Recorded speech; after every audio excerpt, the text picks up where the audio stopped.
Welcome to Leadership and Culture in Healthcare. I'm Matthew Winn, podcast host, and we are into the second episode of our little mini-series, on leaders who are aspiring to be chief execs and undertaking the national programme. And I'm delighted to be joined by Sarah Brampton. Sarah, rather than me trying to introduce you, why don't you introduce yourself, tell everybody what you do, and give them a little vignette on your role and your experience. Thanks, Matthew. So, as you say, I'm Sarah Brampton. I currently work in Plymouth University Hospitals, where I'm the Deputy Chief Executive and Chief Finance Officer.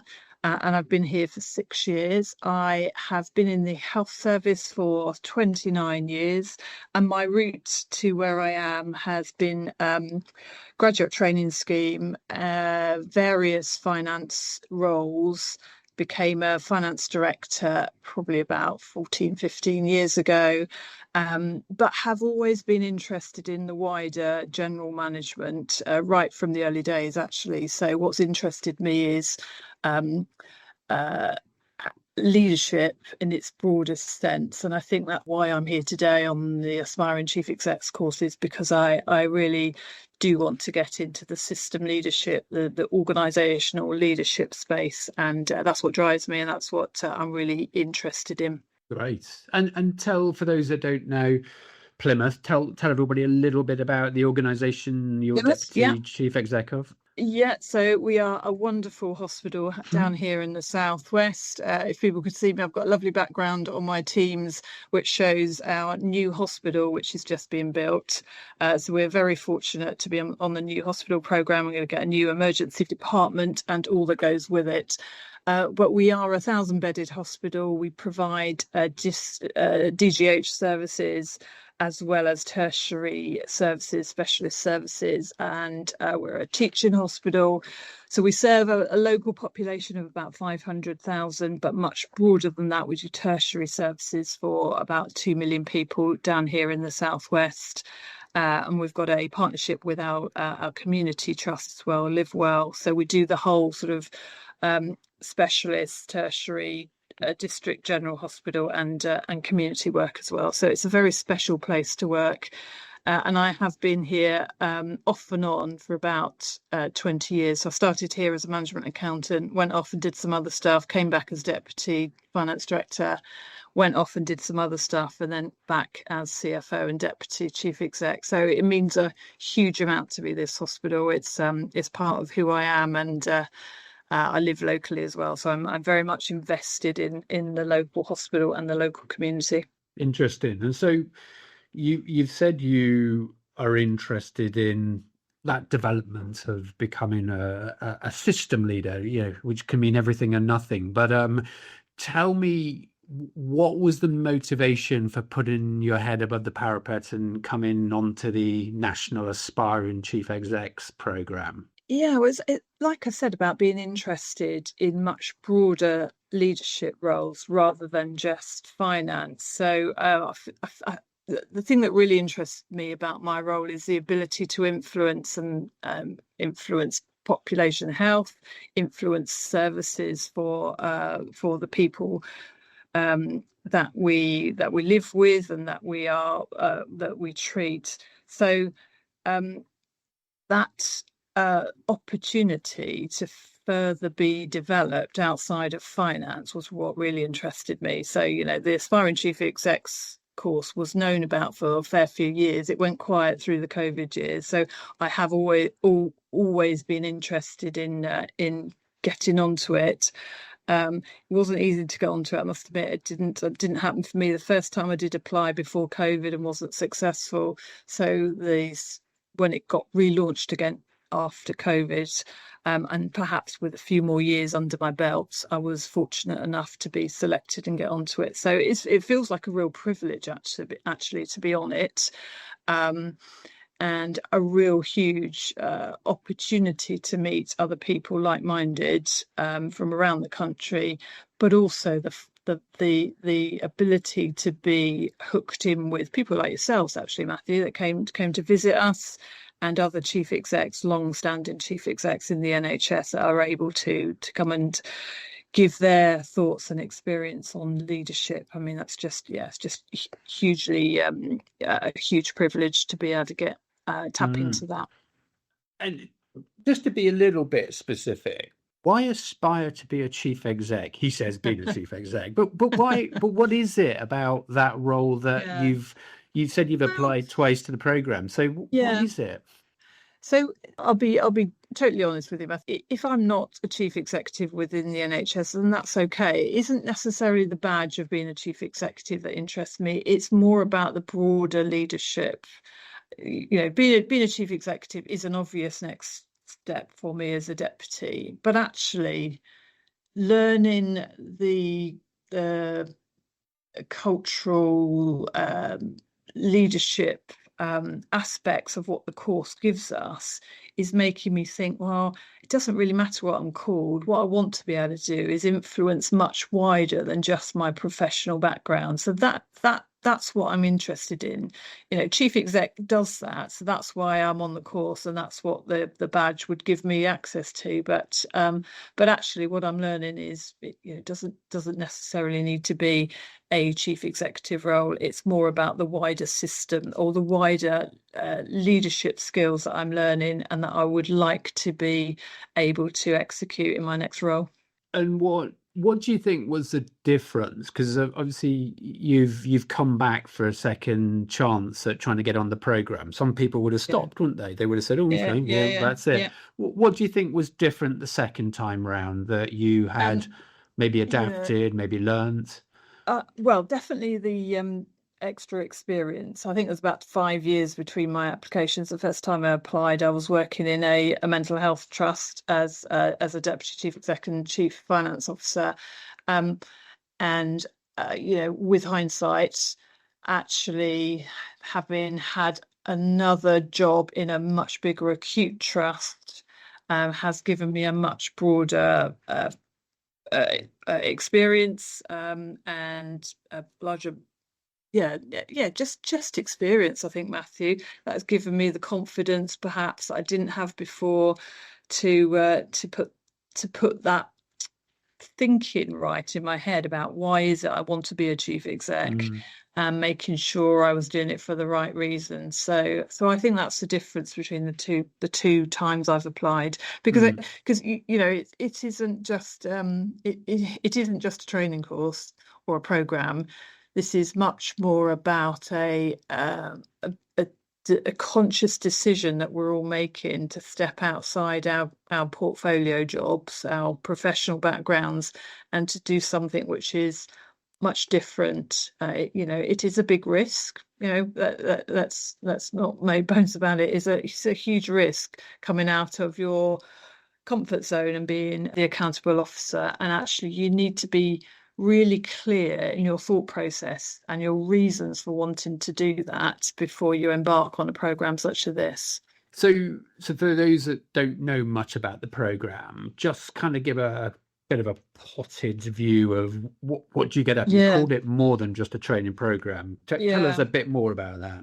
So it's carved up into 3 prongs, really. So your first prong is about learning about yourself. So this is about really understanding what drives you, where you've come from in your personal background, work, career background, and what makes you who you are today. So that's quite an intense. You can imagine there's quite a lot of soul searching, quite a lot of uncomfortable discussions and feedback that you get, which do get quite personal, but actually it's really helpful to understand or help you understand more about why you do what you do and in the way that you do it. So that's one prong. The second prong is about the organisation. So what drives an organisation, the culture of an organisation, the behaviours of an organisation, how people fit into the organisation, and your role as a leader of that organisation. So again, that's really interesting, learning in much more detail about the mechanics and the cultural aspects and just sort of behavioural aspects of NHS organisations. And then the third prong is about system working, and that's been really really timely, actually, as we've gone into our system prong, which we did sort of just before the summer, as the 10-year plan was launched, for instance. So that was amazing to be able to hear about learn about system working in all the depth that we did, and then to have a sort of front side seat with Jim Mackey and the other chief execs about the 10-year plan, what it was about to when it was about to be launched, what it was going to say, and how that is going to be driving system working in a much different way, was great. So potted shell of the hopefully that gives you sort of the outline of the program. So three prongs: self, organization, and system, and then bringing that together to then sort of park it in front of us to say, right, what are you going to do then, knowing all this about yourself, the organization that you could lead, and or the type of organization that you could lead, and then how that fits into the system. What are you going to do with that, and how are you going to be that person that we need for the future? Mm. And amongst all of that, if you had to pick out a few things, Sarah, that's jumped out, that you've learned, that perhaps was a little bit of unexpected, you weren't expecting to get that off the program, what are they, do you think? So I always knew it would be a great networking experience. Okay, so you go on, I've been on several programs throughout my career in the NHS, and it's always brilliant, the people that you meet and the facilitators that you get. But the thing that has jumped out of me hugely through this program is the intensity of that networking group that we've established really quickly. So, and maybe that's because the assessment process, we've talked about this quite a lot in our cohort.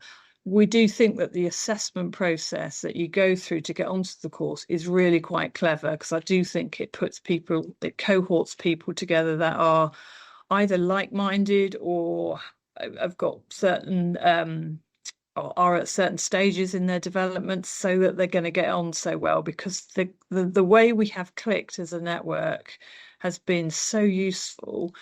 And the reason that's important, Matthew, is because when you're going through that discovery phase about yourself and the leader that you want to be, you do need to draw on that network in quite an intense way, so that you get the best out of it, if you see what I mean. So that's really jumped out at me from this program, that networking bond that we established really quickly, and that I think your network, or just to jump in, as you say, I came and spoke to you all, but you're all pretty diverse. I mean, yeah. Not only in age and gender but experience and roles. It wasn't that you were like a homogenous group, were you? You were really very diverse.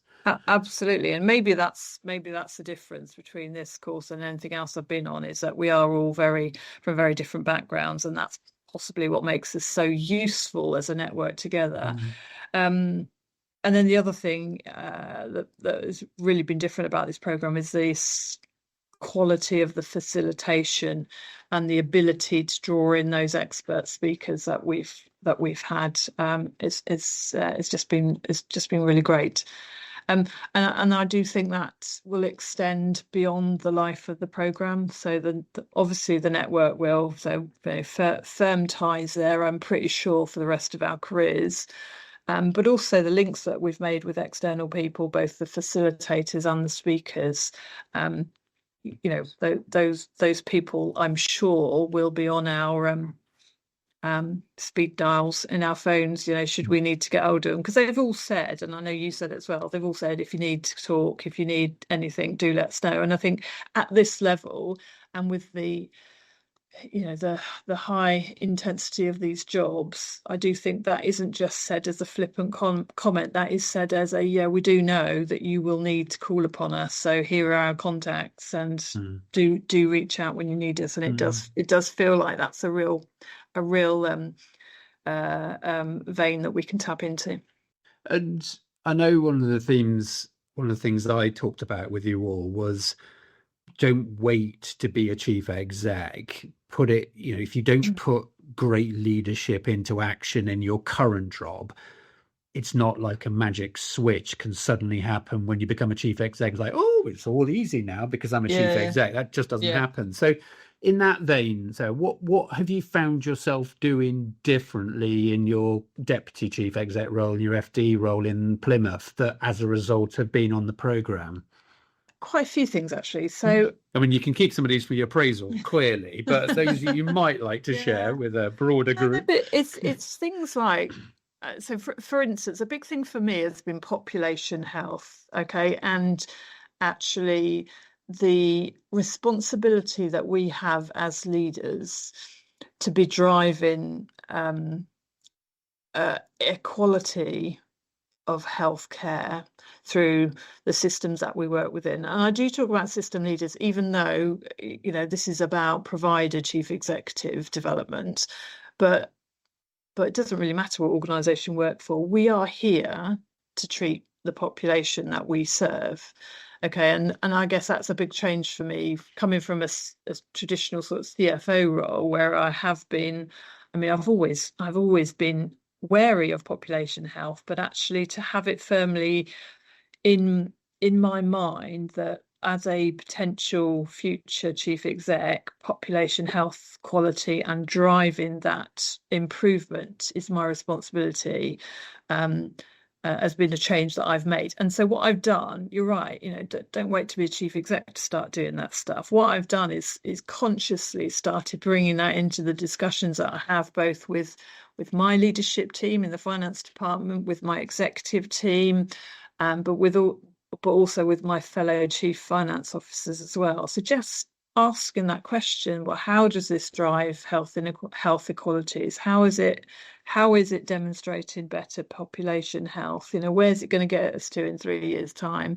Has been a change, and maybe that is subtle to some extent, but in my mind, I feel like I'm transitioning in some of those conversations I'm having because of the course, and that's just one example. And I think there's, just for those that are listening, the NHS has published a 10-year plan, and some of the way that has altered the language is this kind of balance between accountability of organisations such as yours. Let's talk about Plymouth Yeah. Hospitals to do its job, to do it really well, to actually do everything under its control, and quite an important message of sort out the fundamentals and get them right without recourse to others, at the same time as doing what you're just describing, which is we're part of a broader ecosystem with other NHS partners, with charities, with local governments, and our jobs are kind of horizontal as well as dealing with the vertical in terms of our accountabilities in organizations. And that is quite a tough balance as a leader, isn't it? It is absolutely. And particularly, I would say, trying to think about how you transition from an executive director into a chief executive mindset and taking all that on board, because arguably, as an executive director, you are perhaps more focused on the here and now, either operational performance or financial delivery, rather than that strategic, longer term and more systemic approach which you take as a leader, as a chief executive, and that's I know that's not perhaps doing disservice to my fellow exec directors, because I know we do also have a view of strategy. Absolutely, we do, but it is a much more marked change, I think, in terms of transition into a chief executive, that you do need to come out of that here and now much more and look at your place in the system, and also your place in the future development and future direction for your system. One of those kind of buckets, or you put 3 buckets, tenants, prongs, I think you call them, of the program, was about understanding how your organization works, your part in shaping culture, your part in making it happen. Tell us a little bit more about you as a leader that shapes the culture about how things happen. What chimed with you on the course about that, or kind of, I guess, might have set some challenges about how you would or how you currently operate and how you might operate in the future? my reflection on the session we did on culture is that we could have spent 5, 6, 7 months doing it, because there's so much to explore and get into, and it is fascinating because when you boil it down, culture is about how we do things around here. What we say as we pass someone in the corridor.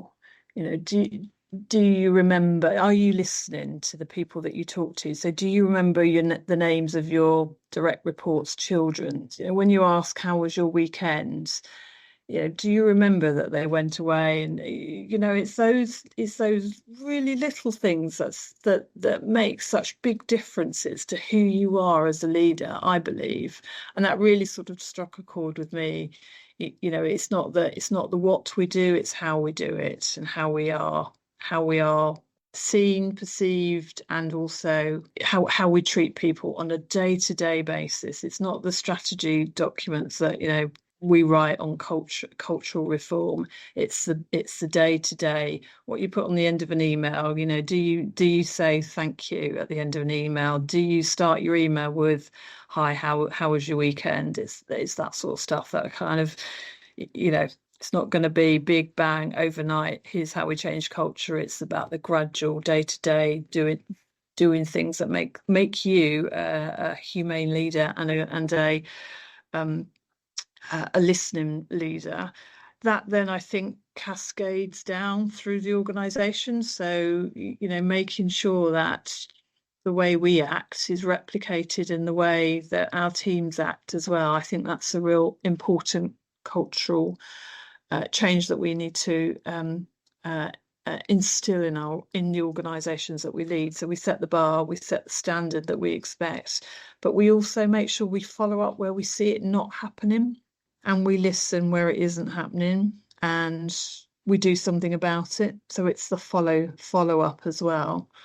So making sure that we are enabling every voice to be heard. So it isn't just the loud voices or the confident voices that are heard, but actually we are devising mechanisms within our organisations to hear all the voices, or giving them space to be heard, and that they are listened to on an equal footing to the loud and the confident voices and groups, and that we are equally responding to their concerns as well. And we show people what we've done. We listen, we do stuff, and we tell people what we've done, because seeing those or hearing those actions is just as important as the listening part as well. I don't know.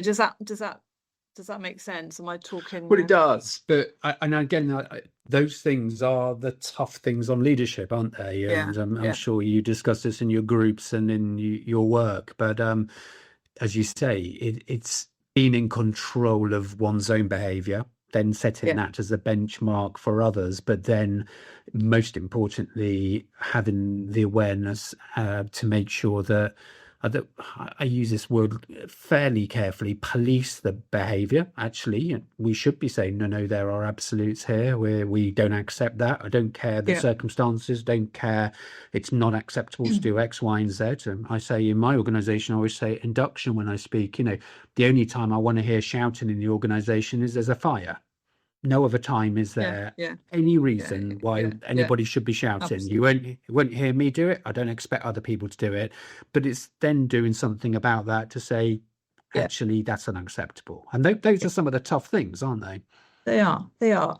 And I also think making time to do that, to listen, to respond, and to act, Matthew, is really important, because we all talk, don't we, about pressure work and workload, and I've got 700 emails to answer, but our job is it.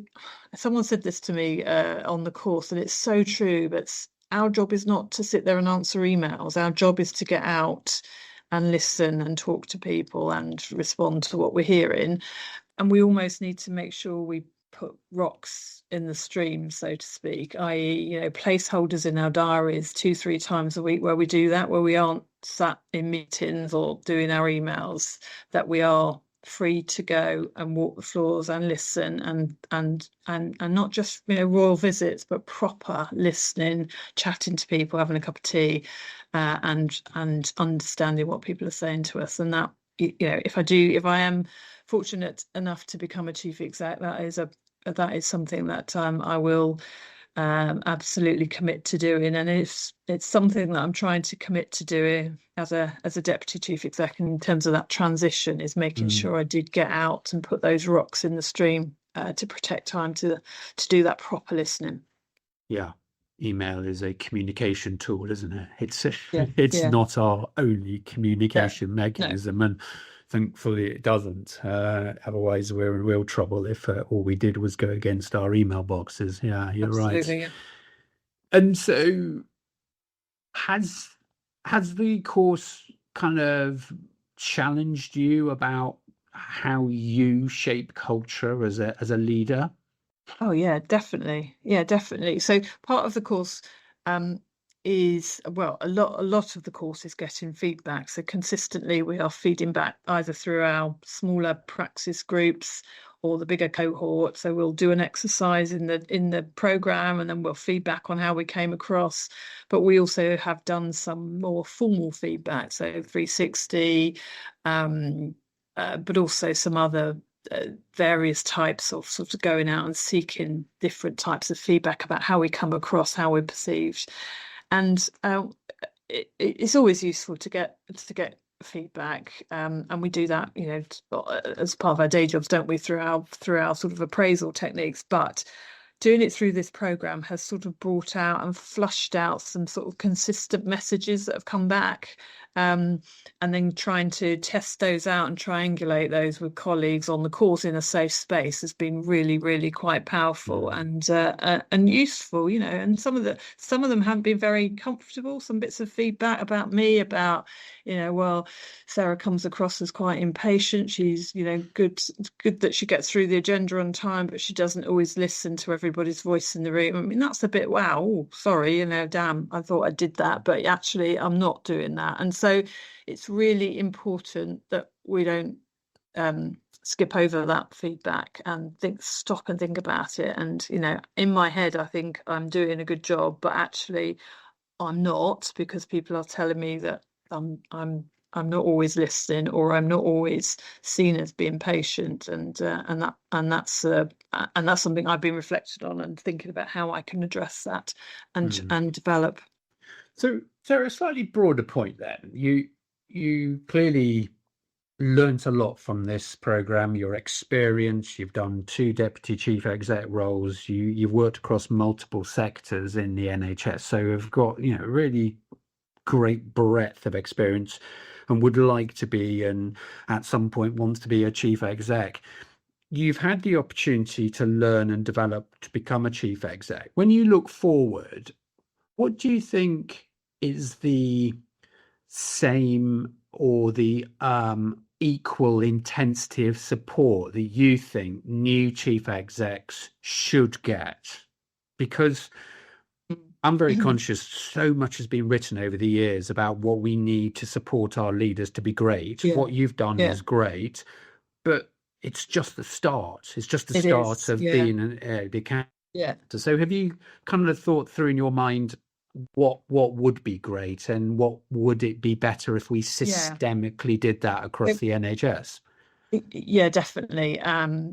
So a couple of things on that. So first of all, I want to make listeners just really conscious of the fact that the Aspiring Chief Execs course is not a golden ticket in any way to a chief exec job, right? So yes, I've been very lucky to get on the course, but that doesn't mean I've got any more right to be a chief exec than anybody out there that's already aspiring to be a chief exec. So and what I would say to everybody that's wanting to be a chief executive, or indeed is a new chief executive, is that cohort of, or that network of colleagues that you've got around you is so important, and so important to develop and maintain and nurture as you go forward. And we do that as senior leaders in the NHS anyway, but I would just, that's something that I'm thinking of. So making sure I've got the good people around me that I can trust, and that I can go to, and that I don't bottle things up and think, crikey, no, I'm on my own now. I'm the responsible officer. I got to deal with this, because we're not, we're human beings and we will make mistakes. That's almost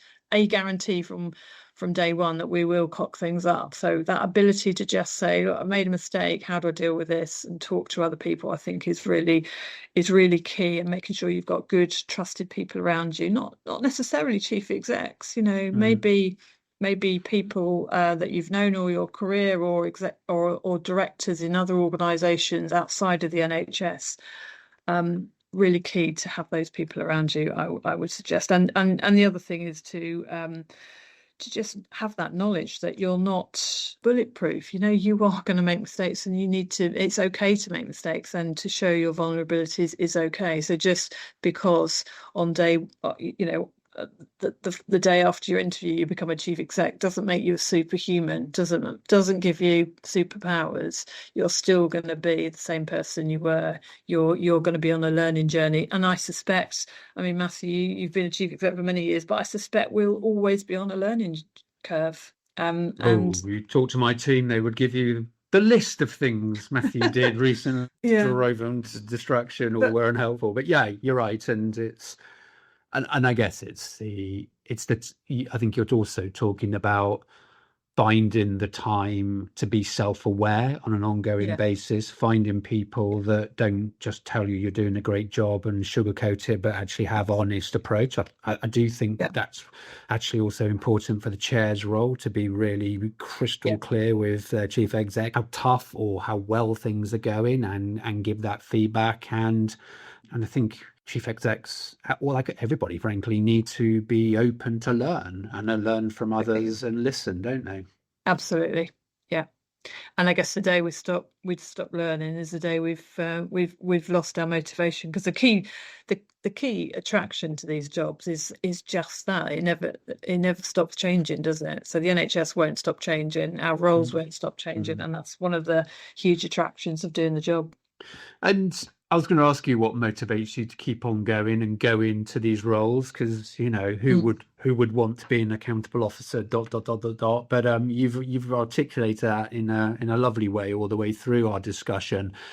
What are you looking forward to then? I'm sure the dear folk of Plymouth Hospitals don't want you to leave, but actually, the good thing about leadership is if people flourish and they move on, and the next people come through and they do things fabulously well. So you find them all. What excites you? What are you looking forward to?